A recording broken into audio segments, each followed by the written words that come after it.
देखिए एक सवाल है, बोल रहा है the weight of an object in the coal mine. एक ऑब्जेक्ट का जो वेट है कोल माइन में, कोल माइन मतलब जहाँ कोयला खदान होता है ना, जमीन से नीचे गड्ढे में कोयला माइन किया जाता है, कोयला निकाला जाता है वहाँ से।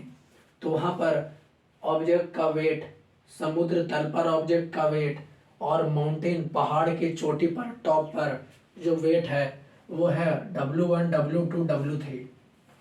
ठीक है ना। तो बतलाइए इन चारों ऑप्शन में से कौन सही है। तो देखिए हम जानते हैं ये होता है सी लेवल, ये है सी लेवल, सी लेवल मान लीजिए, ये सी लेवल समुद्र तल। ठीक है। और जो कोल माइन होता है, कोल माइन तो गड्ढे में होता है, कोल माइन तो सी लेवल से डेप्थ में होगा, नीचे में। कोल माइन, कोल माइन तो कोल माइन क्या है, कोल माइन तो गड्ढे में है।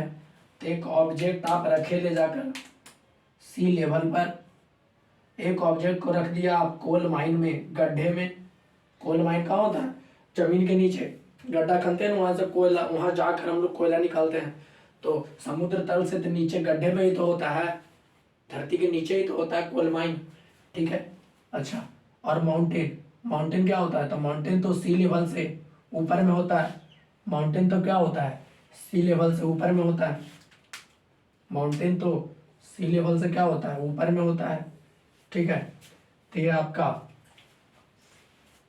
माउंटेन, ठीक है, ये आपका माउंटेन। ठीक है। तो माउंटेन पे उस ऑब्जेक्ट को ले जाकर आप रख दिए एकदम टॉप पर। एक कोई ऑब्जेक्ट है, उसको आप माउंटेन के एकदम ऊपर में ले जाकर रख दिए हैं, चोटी पर, टॉप पर।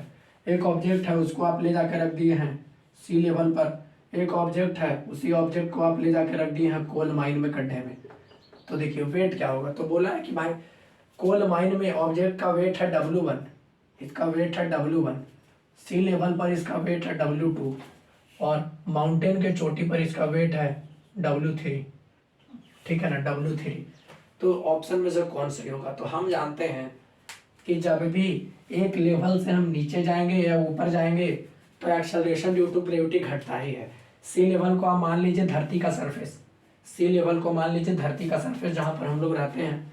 तो सी लेवल पर एक्सेलरेशन ड्यू टू ग्रेविटी कितना होता है, G। ठीक है ना, मान लीजिए G। ठीक है। और जब हम नीचे जाएंगे तो एक्सेलरेशन ड्यू टू ग्रेविटी क्या होता है, घटता है।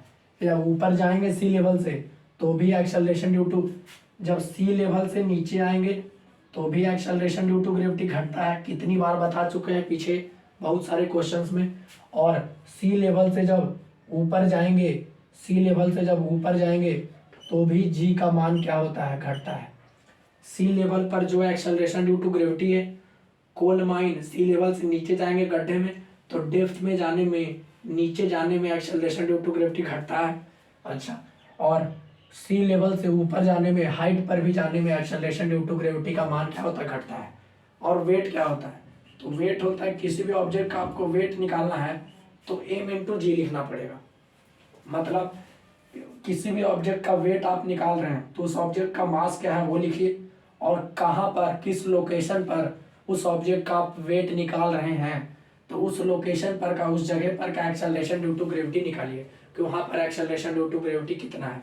दोनों को मल्टीप्लाई कर दीजिए, उस ऑब्जेक्ट का वेट निकल जाएगा। और वेट क्या होता है, वेट एक फोर्स होता है कि वेट किसी भी ऑब्जेक्ट का क्या होता है, weight is the force by which the earth attracts the object, ठीक है ना, टुवर्ड्स इट्स सेंटर। कि वेट एक ऐसा फोर्स है, वेट एक ऐसा बल है जिस बल से धरती चीजों को अपने सेंटर की तरफ खींचती है, केंद्र की तरफ। तो उस फोर्स को क्या बोलते हैं हम लोग, उस फोर्स को हम लोग बोलते हैं वेट। ठीक है। तो देखिए यहाँ पर अब नीचे जाएंगे तो जी का मान घटेगा, ऊपर भी जाएंगे तो जी का मान घटेगा। ठीक है ना।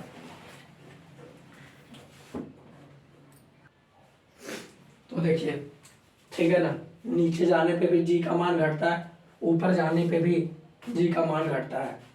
तो देखिए हम जब यहाँ पर सी लेवल पर हैं, सी लेवल पर है, मास तो हर जगह सेम रहेगा उस ऑब्जेक्ट का। सी लेवल पर है तो जी का मान थोड़ा ज़्यादा है नीचे के मुकाबले में और ऊपर के मुकाबले में, क्योंकि नीचे घटा है, ऊपर जाने पर भी घटा है, तो यहाँ पर सबसे ज़्यादा रहा होगा, क्योंकि यहाँ से ही घटा है नीचे और यहाँ से ही घटा है ऊपर, तो यहाँ मैक्सिमम है।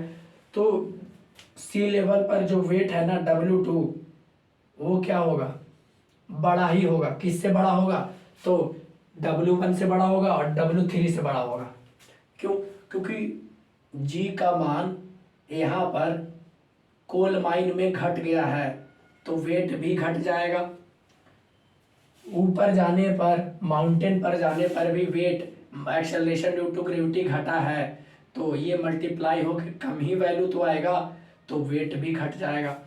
क्योंकि मास तो सेम है, लेकिन अगर G का मान घटेगा तो इनका प्रोडक्ट भी कम आएगा, तो वेट भी कम आएगा, क्योंकि इनके प्रोडक्ट के ही बराबर तो वेट है। तो देखिए, तो W2 तो ज़्यादा होगा ना, क्योंकि सी लेवल पर एक्सेलरेशन ड्यू टू ग्रेविटी ज़्यादा है, तो सी लेवल पर एक्सेलरेशन ड्यू टू ग्रेविटी ज़्यादा है, तो प्रोडक्ट भी ज़्यादा आएगा, तो उस ऑब्जेक्ट का वेट भी ज़्यादा आएगा। तो सी लेवल पर वेट है उस ऑब्जेक्ट का W2, तो ये W2 क्या होगा, बड़ा होगा किससे, कोल माइन में ऑब्जेक्ट, कोल माइन में वेट के, ठीक है ना। तो W2 is greater than W1, मतलब wait at the weight of an object at the sea level is greater than the weight of the object in the coal mine, and is W2 is also greater than the weight of an object at the top of the mountain।